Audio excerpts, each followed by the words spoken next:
So I want to just see if there's any questions. So if you have any questions, you can start to kind of prepare them in your mind. And same on Zoom. If you have any questions, they could chat them, right? Yeah. Oh, cool. Okay. Before I do that, I want to kind of start on this song. So I forgot to introduce this. So we can see, is it possible to share it on the screen or? Oh, okay. Yeah, the Milarepa song. So this is I forget the background to this song. I forgot to read it, but there's like a story of how they met, you know. So there's first like them meeting and then him giving her this instruction.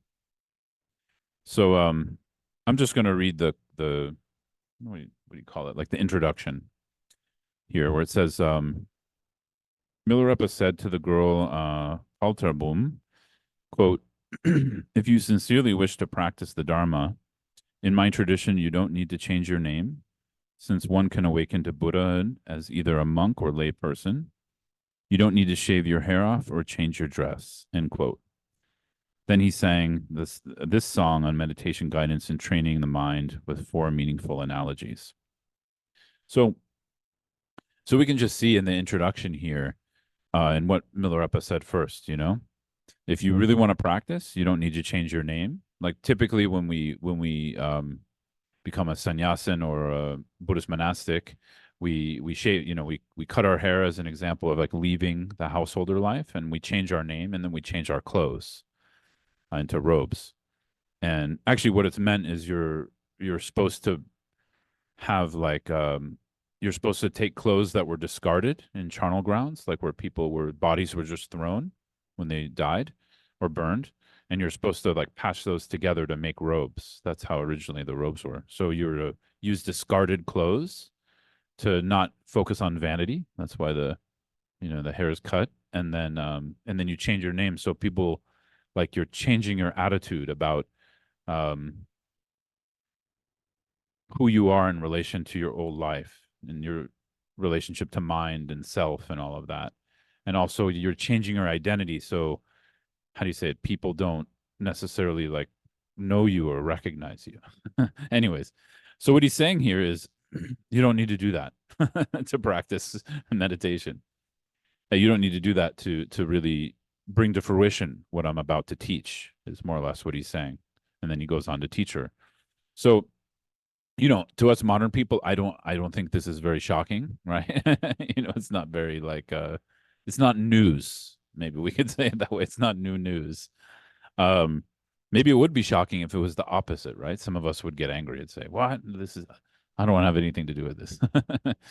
But anyways, to me what this is really talking about when you really look underneath what he's saying is that why is that possible? Because the person this woman he's teaching, as well as all of us, we have Buddha nature. Buddha nature is our essence, So, of course, Buddhist monasticism is very useful. I was a monk for 9 years. It's something how do you say it? I appreciate so much that time in my life. I have no regret, and I just absolutely amazing. And there's a reason why the Buddhist monasticism is instituted in Buddhism because it works. It helps us to gain realization because there's a lot of benefit to living a life like that and holding the precepts. But does it mean everyone else is screwed? No, not at all.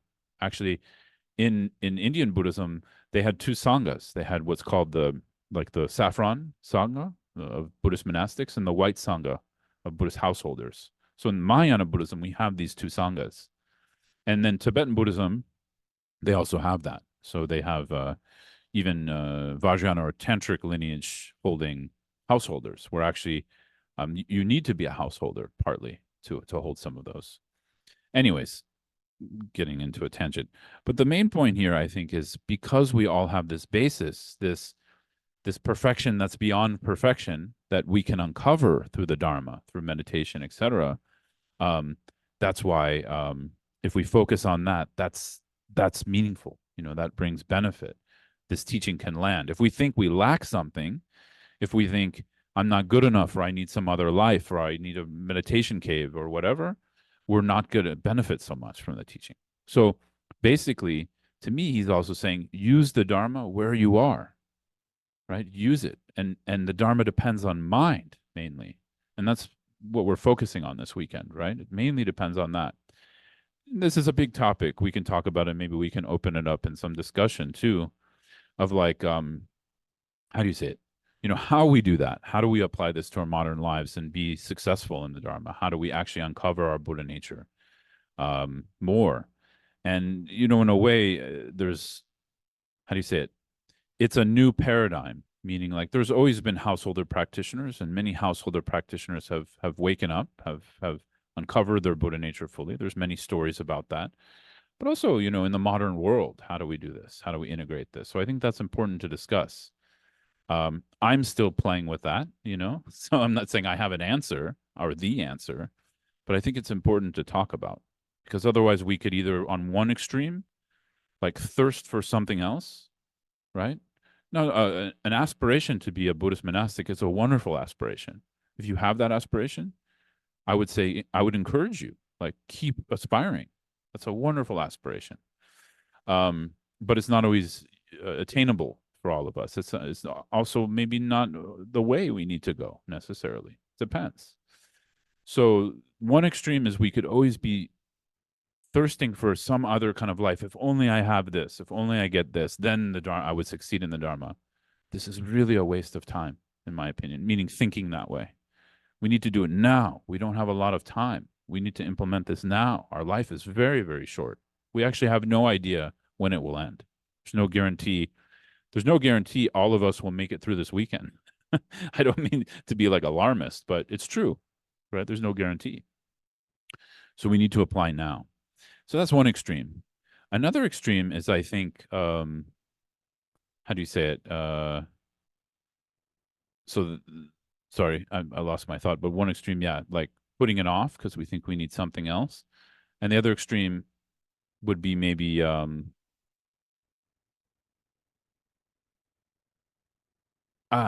yeah, like not knowing how to put it into practice, right?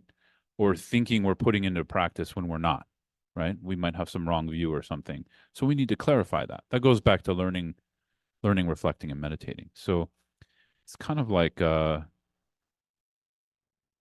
like that. So any questions, anything just based on, our first kind of part of the morning before the break? I just want to give some space, so we're going to meditate after Q&A, but I don't want to just talk and talk and talk.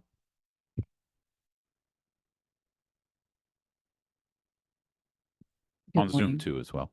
Good morning. You had talked about meditation a lot, and I was wondering if you could succinctly say what your definition of meditation is. I found a teacher here locally that said it's getting familiar with your mind, Mhm. and that resonates really well with me. And as I've meditated over 15 years, I found that my mind has changed for the better. And so that's because then my mother, who is not Buddhist, and thought one time someone told her it's to stop thinking, and she tried to do it once and couldn't do it. So therefore she's never going to do it again. So it's hard to relate to her on that. So we don't really talk about it, but I was just wondering if you had a definition along those ways. Sure. Yeah, and this wouldn't be my definition. It's just the definition of the word gom. So like the Tibetan word gom, it's similar to what you heard. The Tibetan word gom means to familiarize the mind with sometimes they just say to familiarize the mind. They don't define that, but some define it as familiarizing the mind with something virtuous, right? And what do we mean by virtue here? Maybe we can get even more clear based on my talk. Virtue would mean Buddha nature. That's the foundation of virtue. We don't mean, this is what gets confusing sometimes, because Judeo-Christian, nothing wrong with Judeo-Christian traditions. They have wonderful Dharma, but they're not Buddhism. And sometimes that gets mixed in. So when we hear the word, I'm just clarifying this, not necessarily for you, but for everyone. When we hear the word virtue, we might think of like some saintly experience. No, Buddhism is not necessarily talking about that. I think this gets confusing too. We think maybe Buddhism means the path of Buddhism is to become a good person. No, no, no, no. That's not the point, right? Buddha nature is beyond good or bad. So if we shoot to become a good person, then we might not miss Buddha nature. I mean, of course, it's not to become a bad person. The aim is to go beyond good and bad. That's what Buddha nature actually is. But in the meantime, it's sort of like we become, I'm playing with words here now. We become, quote, good with a capital G because we uncover Buddha nature, meaning like this sense of sang, right? Purifying, clarifying, knowing the truth. And then ge, we is that compassionate aspect. But that compassion aspect, from our perspective, we might say that's good. That's like being a saint or a good person. From a Buddhist perspective, that's just the nature of reality. And it's a compassion beyond any kind of reference point. So it's very, I think these are very fun points because then we get down to it because we don't get lost in the weeds of like, I'm familiarizing the mind. Meditation is familiarizing the mind with virtue. And of course, this applies to also like on the way to uncovering our Buddha nature, kindness, it's not a bad thing. I would say that's like a basic human value, developing kindness. It's not even religious necessarily. Kindness, compassion, loving kindness, but sometimes these things get twisted with becoming something. We might just build a big ego of like, trying to be a saint. I personally, I don't know. Again, I'd like to be a little bit provocative, so I hope it's not too provocative. I'm not really interested. I want to be free. I don't necessarily want to be a saint. I think being a saint is a lot of work because you have to like keep that up. What if other people see you like eat meat or something or drink a little bit of alcohol or sometimes say the F word? They might think, who is this? This is a saint. So you got to deal with other people's projections. Sounds like a big hassle. I'd rather be free, personally. So, anyways, I'm kind of joking around. So, yeah. So I went way off of your question. I apologize, but it just sparked some other things. So, yeah, familiarizing the mind with virtue. That would be the definition of meditation from a Mahayana Buddhist perspective. Yeah, gom. Yeah. Maybe I'm going to start saying familiarizing the mind with Buddha nature. Maybe I'm going to say that. But it's interesting here because I hope you don't mind if I go on a little bit more. It's like we have these steps. If I'm just going to say, okay, like today, like we're going to meditate in a moment. Okay, familiarize your mind with Buddha nature. Then what? You might sit there, Buddha nature, Buddha nature. Oh, it's like the sky without cloud. Oh, and you might just spend the whole time thinking, right? So sometimes we need steps to approach that. So having steps of like focus on the present moment, be mindful of your breath, mind your conduct, like don't do harm. I mean, until we fully uncover our Buddha nature from a Buddhist perspective, I just want to clarify for anybody who thinks I went too out there. We are definitely under the control of karma, meaning what our actions have effects. So we have to mind our actions. We have to reduce our harmful actions and increase actions that are kind. But that's just like part of the Dharma, right? I don't want to deny that. But if we're not doing that to uncover Buddha nature, then it can become this path that is like, how do you say it? Building another ego, like a spiritual ego. Sometimes we call it spiritual materialism. But the Buddha didn't say that.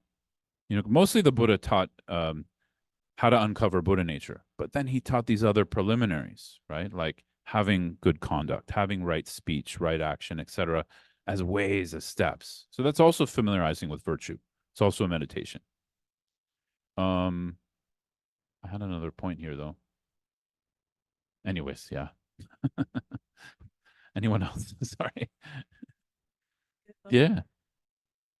For me, that brought up a lot because early on I had a lot of anxiety and then anger. And then I realized, oh, if I lose those thoughts, I'm replacing them with the virtue. And Sure. that's what's helped me recently is to focus on the virtue. Sure. So I was like, okay, and now I'm no longer angry with my past. Anxiety, okay, that's moving on. So then what's left? So that's very helpful. Thank you. Yeah. Yeah. And then I think maybe you already are, but then you can bring in this kind of reflection on Buddha nature because it brings another element because it's like why? Because it's a good thing. Because when we connect with, let's say, compassion, love, I'm just talking about virtuous states of mind, patience, um, all of those kinds of things, right? What happens? Our afflictive emotions reduce. That's what you're describing. So it's really important. This is genuine dharma. But reduction is not, we also have to go the further, which is seeing through. And that's what the Buddha nature is. So we kind of, it's very interesting because we have gradual path approach where we reduce, because otherwise it's sort of, we don't get light enough to see Buddha nature. If we don't work on basic virtue, basic conduct, things like that, you know, not from a religious perspective, I think more from this perspective of like, I want to be free. I don't want a mind burdened by anger all the time. So I need to work with my anger. And then from there, we lighten. And then actually it becomes possible to see Buddha nature.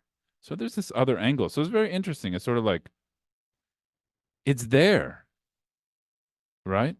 Buddha nature is there. You're sitting with it right now. I'm sitting with it right now, but it's obscured. So, like, it's funny because sometimes there's this idea of we're becoming a more holy person or spiritual or something like that. But that's not necessarily what's happening. What's happening is we're lightening the load between the truth and the obscuration. Does that make sense? This is a different way to think about it. And again, for me, why this is even important is because it really shapes our aim. It really shapes our view of where we want to go. Because this is also what differentiates. Now we're talking about meditation and Gom. This is also what differentiates meditation that will stay within samsara from actually transcending it, right? This is what differentiates it. That's what I'm talking about here, right? Meaning, what's meditation that stays within samsara? Either we can become a better person, like, which is a good thing. It's not bad, right? But it stays within samsara. We could also become like a godlike person. So if we really take like concentration practice, for instance, concentration meditation to its peak, we can become like a godlike person where we have we're only bliss and one pointedness. But from the Buddha said this is still suffering because you can fall. You can fall back down into other kinds of births and experiences. So it's very interesting what the Buddha taught. It's like this, it's like it's quite subtle because on first glance, it seems like, why is that important? But then when you really think about it, it makes sense. And you're like, of course, I want to know the truth. I want to uncover what that is. And how could there be truth outside of my nature? It's like, how could we contact anything that's not ours? It's another way to think of it. So once once we have some confidence, or maybe even a little bit of like suspicion, this is a good word. Once we have a little suspicion, we have Buddha nature, the meditation can really go in like a much more profound direction. Otherwise, it stays within the world, which I don't want to demean that either, because it's sort of like we can create a nice world. We can create a world that is kinder, and that's important. But it's still, this picture. Yeah. So the picture of the wheel of life, it's still within the jaws of Mara. So if you can't see it on Zoom, but the wheel of life is samsara, basically in the jaws of a demon. And what is that demon? When we get all the religious language, kind of, it's we could say egohood maybe, but also we could say not knowing our Buddha nature. That's the demon. So it's very interesting, but that's also part of our Buddha nature. So it's a weird predicament we're in. I've been using this analogy to get out all of this terminology of like, because like now, I don't know. I don't know how Apple's doing, but anyways, all these companies are coming out with their, Vision Pro, VR, all this stuff. And we're going to start to see this more and more, you know, probably in our kids first. And then, they're going to make even smaller objects and smaller and try to replace the smartphone. Who knows? But anyways, we're already in a virtual reality. This is another way to think of this, right? Again, like I don't think this is so far off because, all of us, we love science. It's easy to believe science, hard to believe Buddhism often. But this idea of like we see in slats and our brain fills that in. What is that? It's a kind of virtual reality suit, no? We could just play with this analogy. It's kind of a virtual reality goggle, but we don't call it a virtual reality goggle. We call it our body. But it's kind of like that. So when we realize that's what's happening, we realize, well, wonderful. I can see now there's a possibility to see the truth because I know I'm wearing a virtual reality suit or goggle or glasses or whatever. But then we're like, well, shoot, I can't get rid of this thing. Like this isn't a virtual reality suit or glasses we can just take off, right? We all have to take, how do you say it? Not by our choice. We all take it off when we die. And from a Buddhist perspective, it's actually a wonderful moment, this moment, especially from the Buddhist tantric perspective. This is an opportunity. It's like, finally, we didn't do any meditation our whole life. Finally, the glasses come off. But it's like that, a split second. So most of us don't know. We don't notice. And then we move on. We put the glasses on again, become a chicken, whatever, right? Sadly. But anyways, so it's this predicament. But meaning if we can see kind of the analogy works, it makes sense to you to some degree. We kind of have this virtual roots. We have to question this. For some of you, it can just be an open question, something to reflect on. Are we seeing reality? And what is it that's creating reality? Already we can see there's some discrepancies. I'll give you a really easy example. Think of a cat. Imagine a cat in your mind's eye. What color was your cat? Black. Oh, mine was black too. There was a catty. Tabby, sorry, Tabby. Tabby cat. Anyone else? Tabby cat. Orange, right? Yeah. Gray and white. What else? Anything else? Okay. Mine was black cat too. So which one is the cat? What's the truth? Now add Facebook and Instagram and, how do you say it?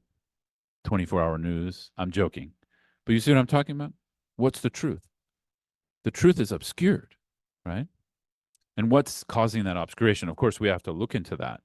But Buddhism seeks to remedy that obscuration. And it's remediable. Why? Because at our essence, there's not a discrepancy, right? But here we have all these different ideas. What's a cat? So what is the real cat? That's what I'm getting at. So I'm also trying to say, like, what's happening is, what is that producing the cat? Because if we weren't in some kind of virtual reality together, we would all come up with the same cat, right? I mean, but how do you say it? We share a world, we share some kind of human reality, so we could all say cat, right? But we're all kind of in our own world in a sense. So I think this is another way to look at these kinds of teachings, at the Buddha nature teachings, to see like, okay, well, underneath that, maybe there's this possibility we can remove what's obscuring. We can remove the glasses that are creating this illusion, essentially. Anyways, how did I go on that? I ended up in left field. Anyone else from Zoom or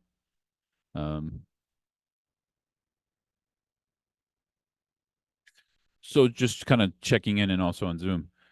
You're following as best, yeah, somewhat, yeah.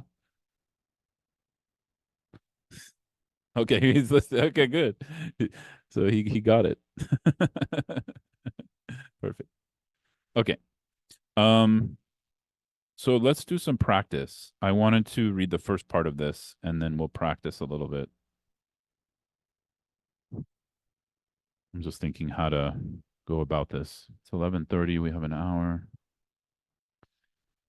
Okay. So we have the first, I'll just read what Milarepa said. So based on Paul Darbum, the name of this woman, based on her Buddha nature, then Milarepa sang the song to her. Why? To like entice, coax, how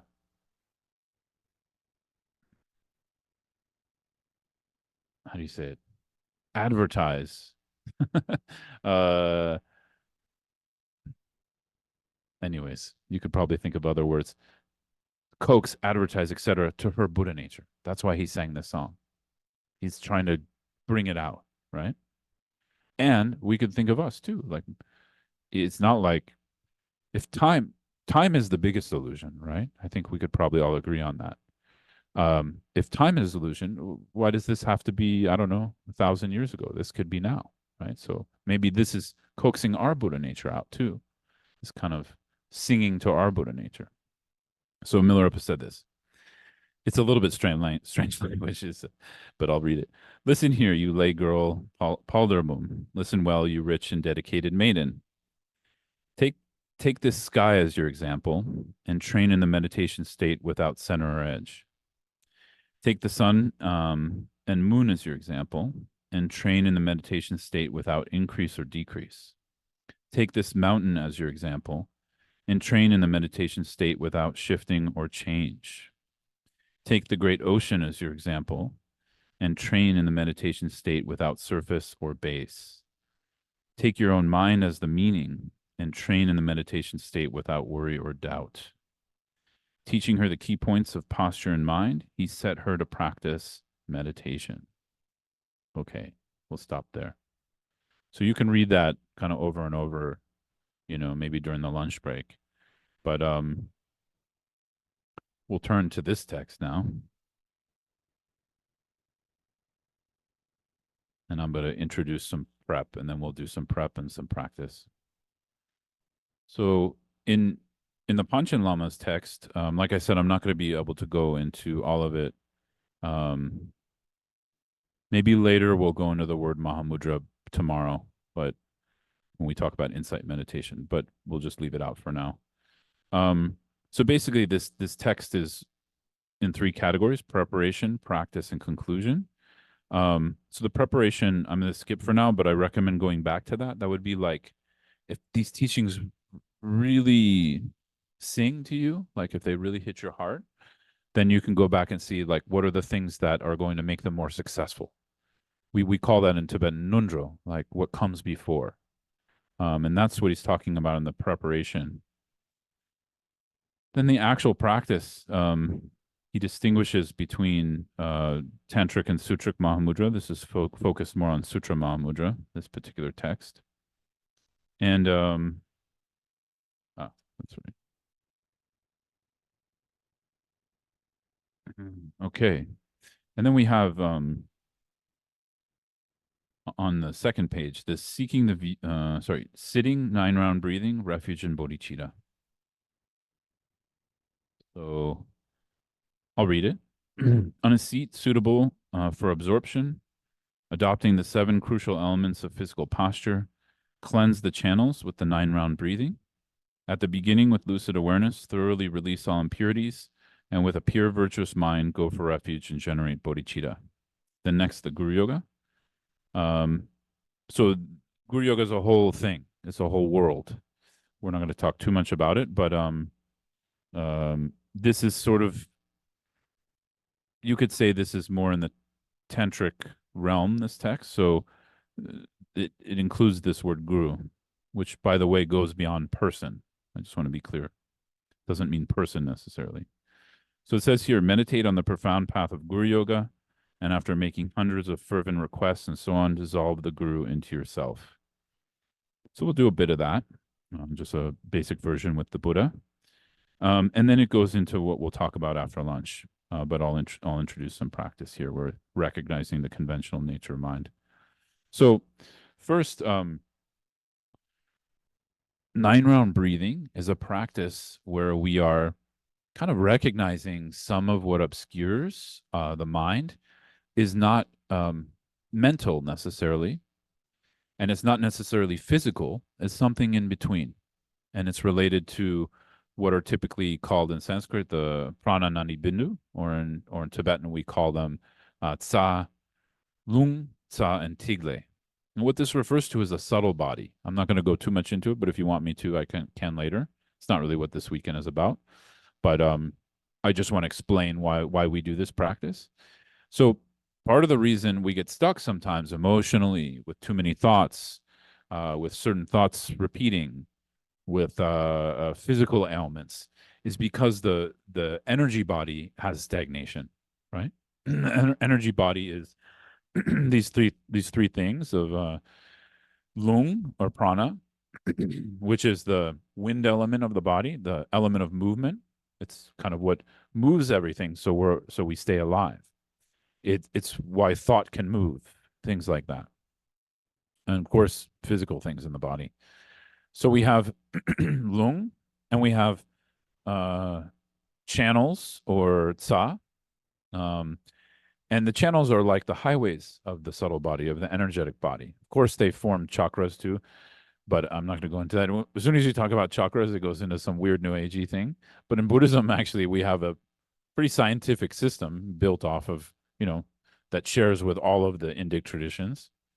But it's a science, so it's kind of can go pretty deep. But basically, what we need to understand is that the channels can also become blocked and stagnate and get obscured. And it's like if you imagine the wind as the movement energy, it's sort of like a car or a horse trying to go through the channels, which are the roads. So the horse can't go through, the car can't go through if the channels are blocked or twisted or, you know, whatever, right? Something like that. And then you have the bindu, which is mind, or tigle in Tibetan. The It's hard to translate into English, but sometimes we translate this as essential drops or essence. And what it means is this is the mind at the level of energy, right? And so that's like the rider, so or the driver of the car. So the bindu is like the rider or the driver. The wind energy is the car, and the channels are the roads. And so sometimes we just need to clean these out a little bit, right? We're not talking about anything super Vajrayana or tantric where we actually work with the subtle body in more profound ways. Here we're just talking about cleaning it a little bit. So we're borrowing from Tantra to clean a little bit before meditation. And we often call this the 9-round breathing because we're going to do 9 rounds. It's a pranayama practice or a breath practice. But we're also aiming to remove obstacles in the channels. And how can we do that? Because the subtle body is part mind, part energy. So we can change it with the mind. So we use our mind in a certain way here. We use our breath, which is physical, in a certain way. And then we use visualization a little bit. So there's many ways you can do this. I'm just going to introduce a really simple one, but probably you can Google it and find 10 ways. So you could say, "Oh, Scott was wrong. It's like this." No, it's that there's 10 ways, right? There's many ways. So you can do what you like, what you enjoy. We're just going to do a really simple one. So because this depends upon the body, it's important to sit straight.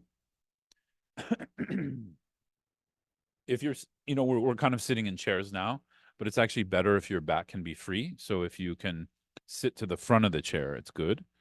But don't worry now, that can be later. And also because we're relying on the body, we can do certain physical movements to block channels. So this is one movement we do where we hold the thumb at the base of the ring fingers, and this blocks a certain channel related to aggression. And so we're blocking that channel. And then again, these are a little bit tantric things, but not super, they don't require empowerment necessarily. So I'm going to share it. And and then you close the fingers around the thumb like that, right? And we call these Vajra fists. And then we're going to use the index finger to plug the nose in certain ways and to basically perform alternate nostril breathing with visualization. So there's many types of visualizations, and I don't want to make it so complicated, so we're going to keep it really simple. We're going to breathe in like a white light or white nectar into the channel that we're cleaning, and we're going to breathe out like a black or gray soot or smoke. And what we imagine or what we think when this is happening is that the nectar, the sort of clear nectar, is cleaning, is purifying, and the smoke or gray is all the obscurations, stagnation in the subtle body, in our energetic system, mind. When it exits the body, it's cleaning. We're removing some of those obscurations. Why? because we want to get to know our Buddha nature in meditation. So we're cleaning a little bit, right? So it goes like this, and then we'll do it together. So I think I'm going to do this version. I'm going to breathe in through the right. And then I'm going to close the right and breathe out from the left. And I'm going to breathe in from the left. I'm going to close the left and breathe out from the right. So that's one round, right? On both sides. Then I'm going to do it again. Breathing in from the right. And I'm going to close the right and breathe out from the left. I'm going to breathe in from the left. I'm going to close the left and breathe out from the right. And there's one more. Breathing in from the right. And I'm going to close the right and breathe out from the left. Breathing in from the left. And close the left and breathe out from the right. So that covers the side channels of the three main channels running down the body. Now we just place our hands down, and now we do three through into the central channel, basically. So we're breathing in this nectar, and we're breathing out obscurations. Or what I like to imagine is here with the central channel, the light kind of just radiates and purifies. So we're not necessarily sending anything out, we're more radiating this light that's cleaning. We breathe in the nectar from all the Buddhas. We breathe out and let the light radiate. We do that 3 times. Okay, so let's do it again. But now I'll guide it and you can visualize a little bit. You can work with the nectars. Okay. So we place our thumb at the base of our ring finger. We close our fist. And then we'll start closing the left and start with the right. Imagining nectar. This purifies the right channel. We close the right, and the nectar actually connects to the left channel, and it's like sending water through pipe. All of the obscurations come out in the form of gray or black smoke. Then we breathe in from the left. Close the left and breathe out from the right. And like plumbing, all the obscurations come out of the right channel. Then breathe in from the right.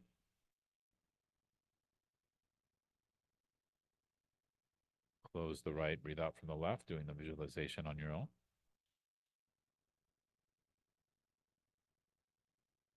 Breathing in from the left. Closing the left, breathing out from the right. That's 2 rounds. Then again, breathing in from the right.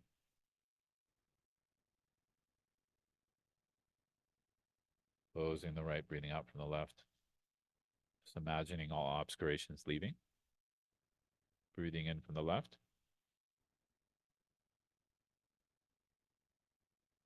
Closing the left, breathing out from the right.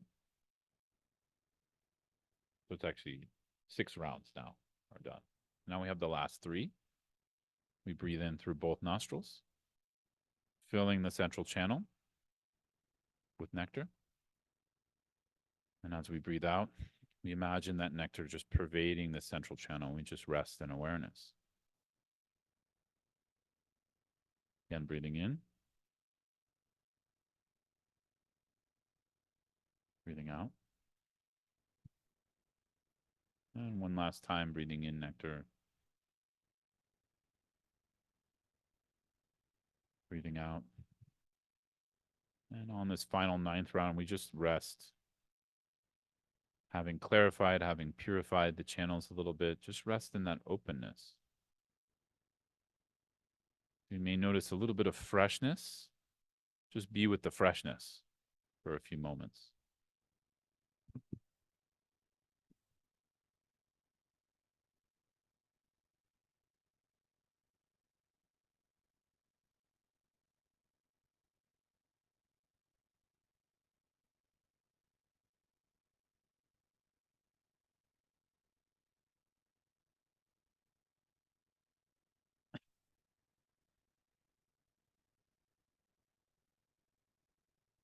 Now, if we want to do a little bit of including some blessing practice or guru yoga in our practice, if you don't feel comfortable with this, that's also okay.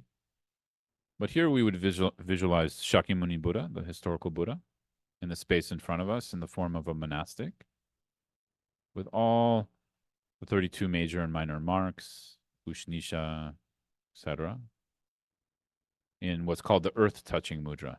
His right hand touching the earth, his left holding an alms bowl. And imagine him in whatever way is inspiring to you and try to make it alive. He's three-dimensional, made of light, and also radiating light around him. And most importantly, he's happy with you. He's smiling. He's more than pleased to be there. Actually, rather than us being his servant, in this regard, he's kind of our servant. Not directly, but meaning like he's here to help us. That's what I'm saying. And he's happy to do that. And we also imagine that as a symbol, he also represents our Buddha nature. He represents all of our, what we would call the inner guru, our own potential for awakening. And also he represents all Buddhas, all enlightened beings, of the lineage. And also he represents the truth. He represents just the raw, naked nature of reality. And I'm going to recite his mantra a few times. And as I recite it, you can just generate some devotion, that whether you feel the devotion towards the Buddha himself, he's representing your potential for awakening. And what we're going to do in a moment is blend that with our mind, and then we're going to move into the meditation phase on awareness. Taya tam om muni mahamunaye soha. Taya tam om muni muni mahamunaye soha. Taya ta om muni muni mahamunaye soha.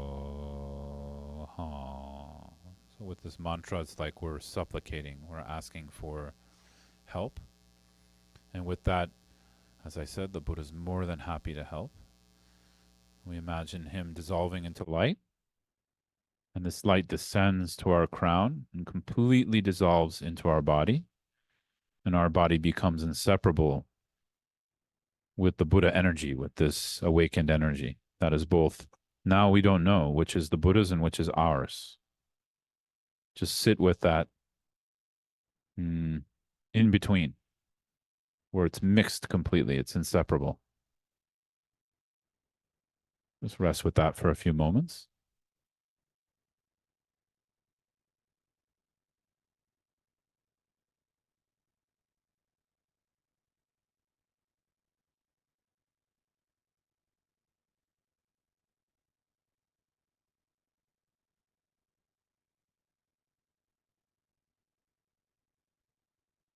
And from here, we enter the main meditation practice.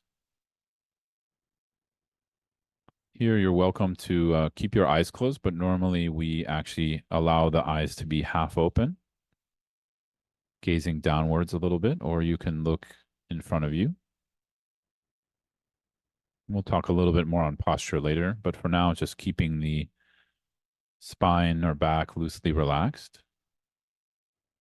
We connect with this moment, and we gently allow ourselves to maintain a sense of this moment.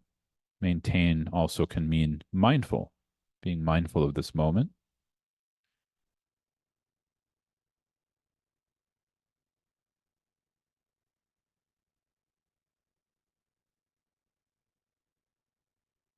And as we're connecting with this moment.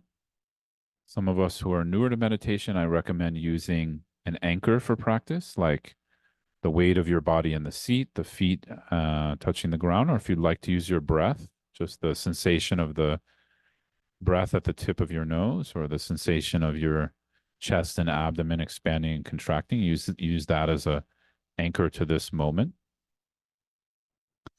But really, in the style of shamatha we're going to explore, or meditative awareness, we're exploring what's called meditative awareness without an anchor, just awareness itself.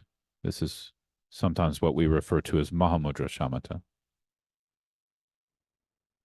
And this means you take awareness and the mind as the meditation. So leave all your senses open. Don't block what you hear. Don't block what you smell, taste, feel. Also, we let the eyes remain half open or fully open. We don't block what we see, but we also don't get involved in it. So we don't block, but we also don't proliferate. And if you're newer to meditation, just work with staying with the breath. Keep it simple. But if you've been meditating a while, if you can work with some of these instructions, leaving all of the senses open, we just allow the mind to also be open, to be as it is. So we have these analogies from Milarepa. Take the sky as your example and train in the meditation state without center or edge. So here we connect with the sky-like nature of mind, its conventional nature, just to be clear and knowing, and we become aware of that. So allow the mind to be clear and knowing, just like you allow your sense of smell to smell, your sense of taste to taste, your sense of hearing to hear, your sense of sight to see. Allow the mind to be natural. And we become aware of that. Awareness is this quality. It's the main quality we're cultivating in meditation, which is a quality of watchfulness. It's a quality of knowing itself. But here we're knowing the mind as clear and available, like the sky. Just be with that. And when you lose your connection to that, when you stray into thinking, come back. Our job here is to allow things to settle as they are. Our job is to allow the snow globe, as I like to put it, to stop shaking it and to allow the snow and all of the confetti inside the snow globe to naturally settle. Don't try to settle it. So often in meditation, we try to settle the mind. Don't try to settle it. The mind's actual nature conventionally is to be settled. You don't have to do anything. So instead, what we do is we leave it alone. So leave the mind alone and just stay with this moment, stay with awareness. And when you pick the snow globe up, which we're all going to most likely do in the next 20 minutes, unless we're very advanced meditators, we're going to pick the snow globe up, we're going to shake it, we're going to shake our mind, we're going to think. Just notice your thinking and come back to this experience of clear, undistracted nowness. The mind is clear and open like the sky. When we're aware, we're undistracted. Thoughts can arise, but we don't continue to think them. And there's nowness. So this is a training. This isn't something that's a set it and forget it thing. But allow yourself to relax into that. Don't push. Don't seek. Just allow things to unwind. Click into awareness.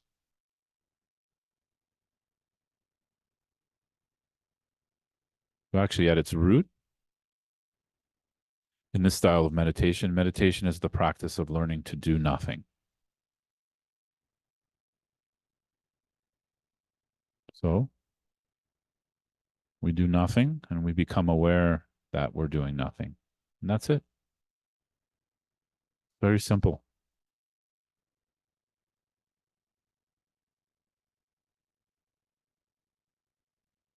I'll leave some space, some silence for you to work with that. Remember, thoughts aren't a problem. Thoughts are fine. But when thoughts turn into thinking, that's when we lose awareness. Even if you have to come back every 30 seconds and re-recognize awareness, great. That's the practice of meditation.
Refresh the meditation often.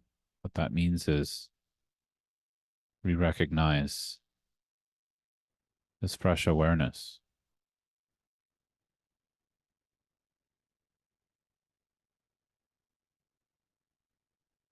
So there's an element of dropping the doing in this, but we're also maintaining gently. So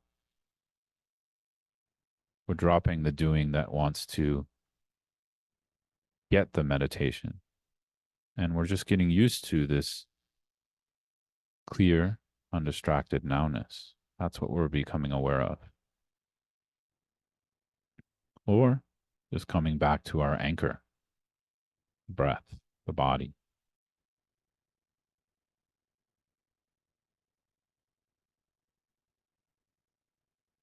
But working in Short moments can be really skillful because we can keep the practice fresh for shorter times. When we try to hold it for a long time, usually we space out, we zone out. It's okay to refresh it every few minutes. I find that to actually be more beneficial sometimes than trying to hold concentration. Actually, this particular style of meditation is not really about concentration. It's more about this quality of awareness, this quality of watchfulness. And that awareness simply knows this moment and maintains a gentle connection to it with all of the senses open.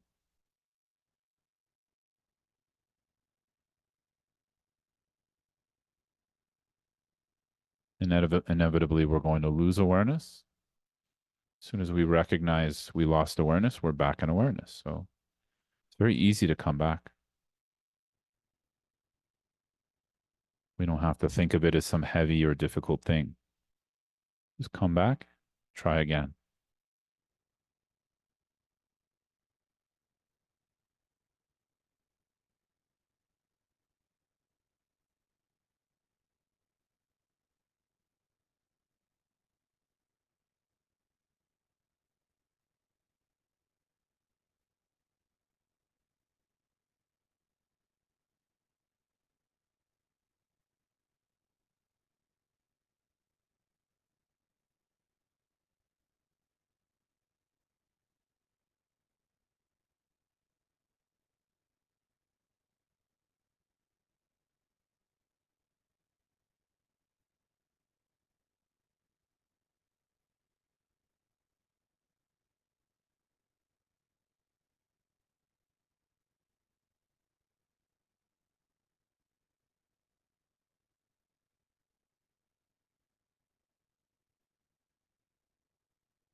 You're struggling with sleepiness, I really recommend opening your eyes at least halfway. It really helps.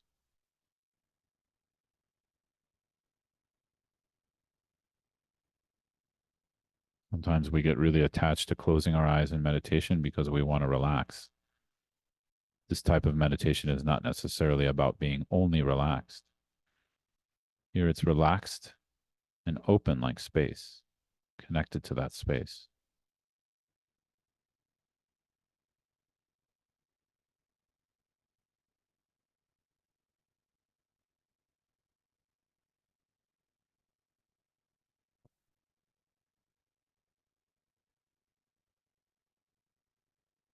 Actually, this kind of meditation is less about trying, less about doing.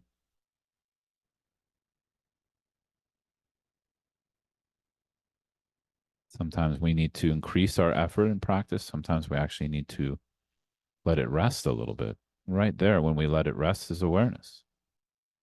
Right there is the mind, just like the sky. But it doesn't mean the sky is empty. Everything can move through the sky. Sounds, sights, smells, tastes, sensations, and of course, thoughts. They're allowed to move. Don't try to block your thoughts.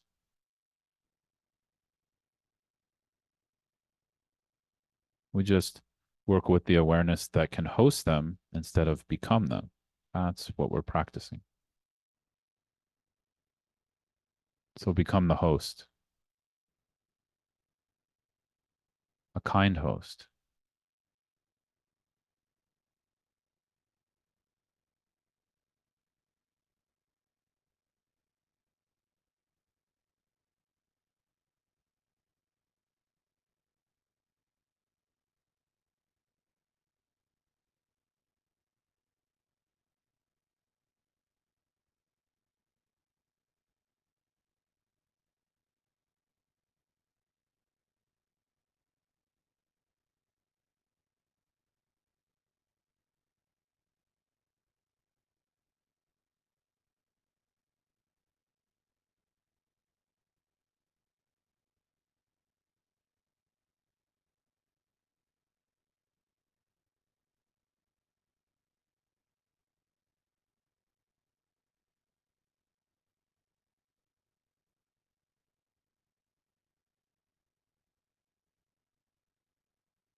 We have this second example from Milarepa we can use in our meditation. First, he said, allow mind to be like the sky, accommodating anything. The mind actually, when we look at it, it's just space. It can host or experience lots of different things. And in the next line, he says, take the sun and moon as your example and train in the meditation state without increase or decrease. So here, just as the sun and moon can sit in the sky, what can you allow in your sky of mind right now? In this style of meditation, we allow, we don't fight or block.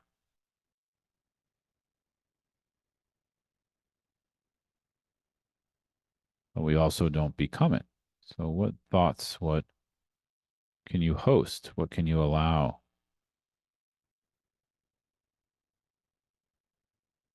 Of course, we're going to become it. It's natural when we're learning to meditate. See if you can switch to become aware of it. So, there's certain thought patterns or other kinds of perceptions, sounds, sensations moving through. Become watchful of them. This is how we start to learn to allow the sun and moon to sit in the sky.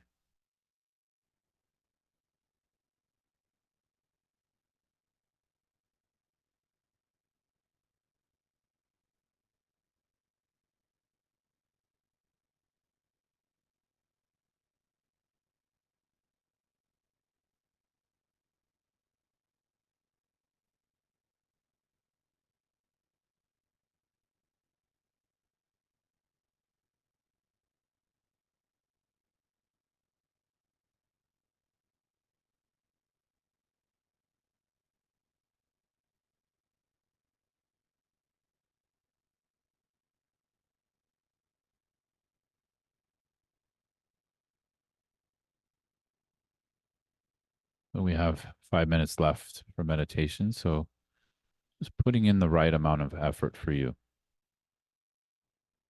Effort is an interesting thing. Sometimes we need to increase it a little bit, and sometimes we actually need to loosen it. So see what you need.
Okay.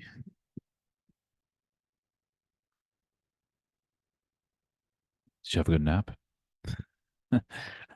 Joking. Um, so just before we break for lunch, I thought we could just chat a little bit. Of course, if you have any questions, but before we open it up for that, I kind of want to say, I want to ask you a question. So first is what went well? And then the second question is what didn't go well? So what went well? We'll start there. If you need a minute, it's fine too.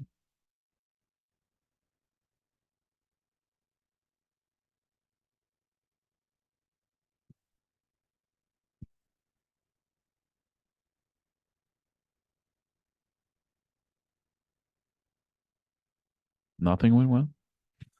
You're trying to figure out what went well.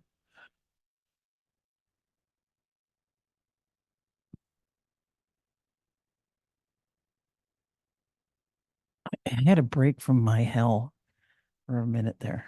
So that was very refreshing. Your hell is what? Work right now. But like, My work is very stressful, and it's in my mind, it's hell. And I took a break from it, and it was very helpful. so thoughts about work. Yeah. Yeah, yeah. Glad you weren't working. It's a Saturday. You don't need to work. Wonderful. Anyone else? Anything that went well for you in the practice, or what you would interpret as well?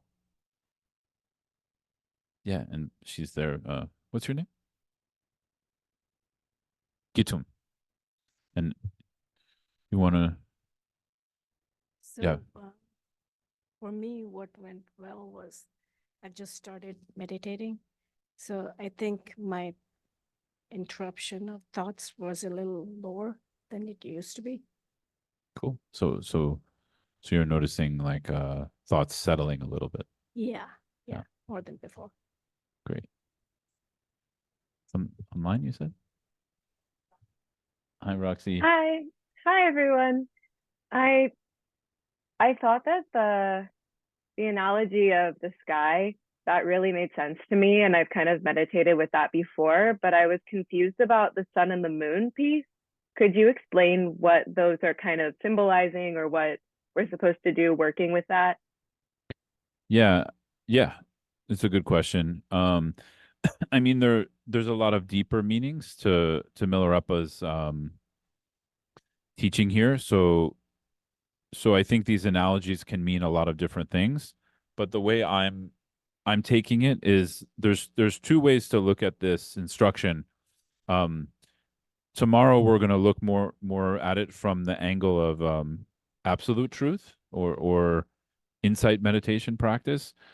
So that's another angle. That's more where these verses are going, or this song is going. But to apply it to shamatha practice or meditative awareness, basically I'm thinking of each of these as ways to work with. Actually, after lunch we'll go more into more detail. Your question's a good one. It's kind of what I was going to do in the afternoon. But just to say something briefly, um, basically, normally we become what we think, right? And we mistake thoughts or thinking to be reality, to be self, to be experience. And so basically in shamatha meditation, we're allowing the mind to settle. And as I was saying in the guided meditation, we're training in awareness to allow ourselves to become the host of experience rather than becoming the experience. So again, I think Milarepa, there's a lot of things he's saying here, but my take is that first we have to recognize that there is space in the mind, and this is like recognizing sky-like mind. Now, sky has two elements. Sky has like a space element where there's room, right?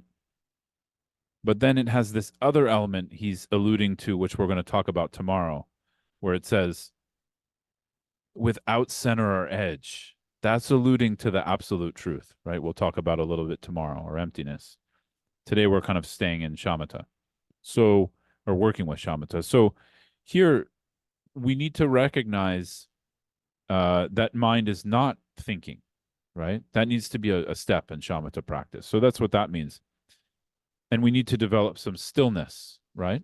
So most of us we mistake meditation to be stillness. That's not meditation. That's just a step in meditation. It's like, we climb stairs. It's like a certain amount of stairs to climb. So stillness is great, but we also want to be able to be with movement. And so to me, now I'm getting your question, take the sun and moon as your example. If we imagine like within the sky can host a lot of things. It can host clouds, it can host birds. I guess now it can host Boeing, whatever, my plane yesterday. And then it can host things like the sun and moon and stars and things like that, right?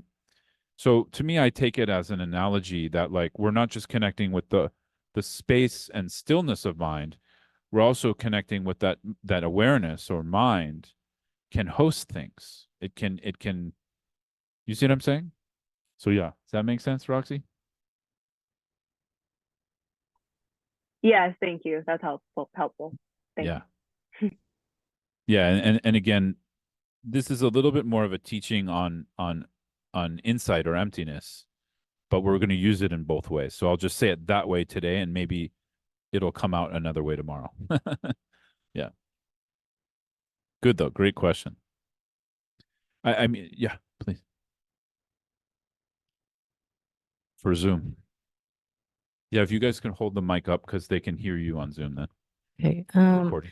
So I practice Therigar style of meditation, and I'm doing the joy of living, and I've been doing that. It's probably my second year doing it. Joy of living? Yes. Rinpoche? Yeah, I Nice. just started level 3. But I could relate a lot of what you were saying resonated with me because I had that background to understand the view, the meditation and application. Mhm. So I think just having that familiarity made me comfortable. What was new to me in this practice was the chanting and the more traditional. So my mind, I felt, was slightly, I don't know what the word is, like unfamiliar with that and trying to process it. I don't know if it even resisted it, probably a little, because I grew up in India and there's a lot of traditional Hinduism, like the prayer, and there's a lot of Sanskrit stuff. Mhm. Grew up being part of patterns where you don't know what, you just listen to the language, you don't know what it means. So it took me back there. But I appreciated you explaining what the chant meant and why you were doing, like the heart, or why we were doing it. So I think having that understanding really brought it full circle. Oh, good. Yeah. Yeah. Yeah. These kinds of things really take understanding. Otherwise, they run the risk of becoming dogmatic. And if we have an allergy to dogma because of early life or early, how religion was introduced to us, then that can create tension.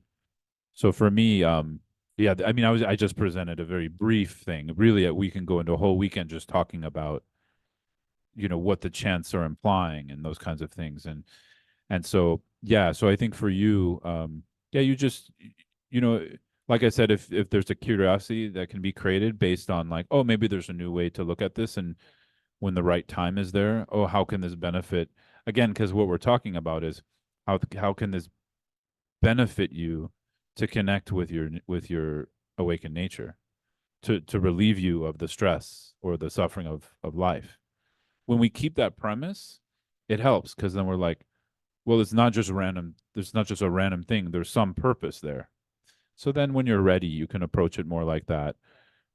Or not. Like you can, it's all timing with these things. And I think, how do you say? Sorry. Right now, I think my comfort level is just when I think of Buddhism, thinking of it more from a secular perspective, Mhm. not attached to anything. So when I think of meditation, I think more of training my mind Mhm. or, whatever. We're all looking for peace or learning to handle life better. Mhm. And I think whatever I've been learning has been in that format. So I'm open to new styles I've not been exposed to. Yeah. So it was good. Good. Overall. Yeah. Yeah, it's good. It sounds like you have an open mind. So I think, really it's just like you have to see the use in it at some point, and then until that point, you just keep going with with the view how you're proceeding, like what inspires you. And I think it's like that. It's sort of like, how do you say it? Our inspiration to something leads us on a path. Then you get some experience and things shift, and you say, wow, this is beneficial to me. Otherwise, if it's not, we're not going to continue, right? And then that'll create new inspiration. And so it's like that. It's all timing. But I think, yeah, it's tricky because like Tibetan Buddhism includes both like methods or techniques, philosophy or view for why we're doing the techniques, and it has devotional practice. So it's the devotional part that you're really talking about. And that part, there's like two kinds of people, or maybe more, but let's just say two for the sake of the conversation. There's some who are just like fish in water. They don't want to do much philosophy or understanding. They just love to do devotional because their heart opens. And they don't need anything else because they're less analytical people. They're not so thinking. I mean, they think, but they're more like it's easier for them to connect through devotion. And then there's some of us, I'm more in the second type, we're more analytical. If we don't understand it, we doubt it, right? And we want to understand it, and we're more analytical. So the devotion doesn't feel right or make sense because we're a little bit like skeptical of it because we think, what is this person trying to sell me? Or what are they trying to convince me of? You know what I mean? Or because of early religion forced on us as a kid or something went wrong. But generally we're like this. These days, most of us who come to meditation as it coming from like, let's say, a little bit more education and things like that, we come with more analytical mind. So we have to use that to our advantage. The devotional practices, they have a meaning and a purpose. So first we have to study that when the time is right, not saying now, when your inspiration flowers into another inspiration, then you're like approach the understanding first. Because Tibetans didn't need that because they were more of a devotional culture they borrowed from not only Indian Buddhism but just how do you say it, all of the the traditions. I mean, religion is a Western idea. Even I sorry to say it, Hinduism is a little bit of a Western idea. Like the word Hindu is a British word, actually. So I mean, now India reclaimed it, right? Vivekananda. I mean, this is a whole thing we can go into. It's debatable, maybe, but what I'm saying is like what I love about the Indic traditions is it's not really, you don't have religion in the Western sense. Now you do. I mean, we're talking hundreds of years ago, thousands of years ago. You just had a lot of, how do you say it, pathways, and kind of like and a lot of room or patience for a lot of pathways. Then of course the West influences, colonialism influences, and then it becomes like at some point, they took their own thing back and then made Hindu. But Hinduism, as we know, is like many things. Same, we can even say Buddhism is like that too. It's many things. So, anyways, I'm going on a tangent, but what I'm trying to say is that some go through. I really went out there. Some go on more of a devotional path, and some need more reasoning. So we use our strength, and then once we use our strength, and when we're in the door with our strength, then we try to strengthen the weak muscle. Like for me, my weaker muscle is devotion. So more the last 10 years of my practice have been more about devotion can mean many things. I just want to say that too. But opening the heart, more that. So I'm trying to balance, you know? Anyways, that's what I was mainly trying to say. Yeah. Yeah, it's for me, I mean, I maybe have a fantasy or I wish we could. I feel India offered the world so much and continues to, and I wish we like, for me, I grew up here in the Bay Area, so I have approached Buddhism like a Western person, and I've actually had to remove that the last 20 years. It took me the first 10 years of studying Buddhism to just realize I'm applying Western ideas on top of something that's not Western. So I find the same thing sometimes happens to anyone, no matter where you come from, who goes through modern education, because it's westernized. You know what I'm saying? So it's not like a bad thing. The West offers wonderful things. I've just noticed it's not the, it's different. And again, this is my perspective. Maybe you have another perspective, you know, being born in India, but I think in India it's so diverse. It's so many different things. So, but I don't know. For me, there's some longing to go back to something that doesn't exist anymore. This pluralism. I mean, that still exists in India. I think like a type of pluralism, but a pluralism that is like where the mind can't say that's it. Instead, the mind can. There's a little bit of not knowing, and one is okay with not knowing. To me, that's what's I would say like, you know, connecting with the Tibetan culture a little bit and how they approach Buddhism, because Buddhism is beyond culture. I just want to say that. Buddhism is not even an ism. I mean, the Buddha wasn't Buddhist, right? If you really think about it. So what are we doing? So I think this kind of energy, getting to my point, this energy of like learning to not have to everything, learning to be okay with gray areas, I think is really fun. And when the Dharma helps us to do that, we can become more devotional as a more analytical person. But like I said, we need to first use our gift, because being analytical is also a gift. Being devotional is a gift. I sometimes tell people who are more devotional, wonderful, you can open your heart. Now go study. And like, you know what I mean? Because it's a little bit, they need that energy a little bit more.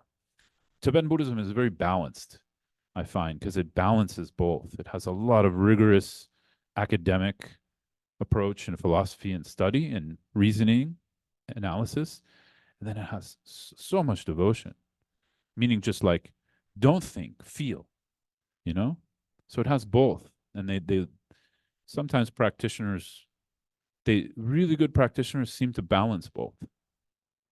Just some food for thought. I mean, I'm more interested in just, I'm not right. I'm not saying I'm right. It's just kind of something I've traveled with too. But I have this longing for less black and white. I think this is, I mean, I live in Latin America. It's definitely less black and white than the United States. For me, this is one of the most black and white places in my experience. Black and white meaning we get rigid in views. We don't know how to open, you know? Anyways. Sorry. You prompted that for me. It wasn't about you. It's just so you know. Yeah. I have a question, but I know we're supposed to leave for Yeah. lunch break soon, but I'm gonna throw it out now and Yeah, maybe yeah. if you can address it later. It's actually more a little bit on the technique when we open the eyes and rest the gaze, and I have a tendency to almost like narrowing. So I think Yeah. I want to know how broad and basically the gaze, like Perfect. yeah, how to rest it. Yeah, that's a there. great question. Okay. Do you mind if we do? Because what we'll do is we'll come back from lunch. Mhm. We'll kind of chat a little bit, and then we can start with that because then we can talk about posture. Because Okay. gaze is kind of part of posture, Yeah. but it's really important. So, you know, I'm a big fan of open-eyed meditation, which for some people they go open-eyed meditation. I thought you meditate with your eyes closed. Actually, I don't know any traditional. I don't know Tibetan meditators who meditate with their eyes closed. They all have them at least half open or fully open. Some, like in Burma and some other places, they do meditate with their eyes closed, but it's so useful. And that's because they have a certain path. This, what I'm doing here, this benefits from open-eyed meditation. So it's great. So we'll talk about that. Yeah. I just want to say, joy of living comes from this. Yeah. A lot of what I'm saying today is totally stealing from Mingyur Rinpoche too. He's one of my gurus. So it's perfect because it's all mixed into joy of living. And then when you go into path of liberation and these other things with him, it's this kind of stuff. Yeah. Though, of course, with Mingyur Rinpoche, who's like one of the most skillful and amazing teachers in the world right now. Incredible. Yeah. Yeah. You're very lucky. You met him or not? Not yet. Yeah.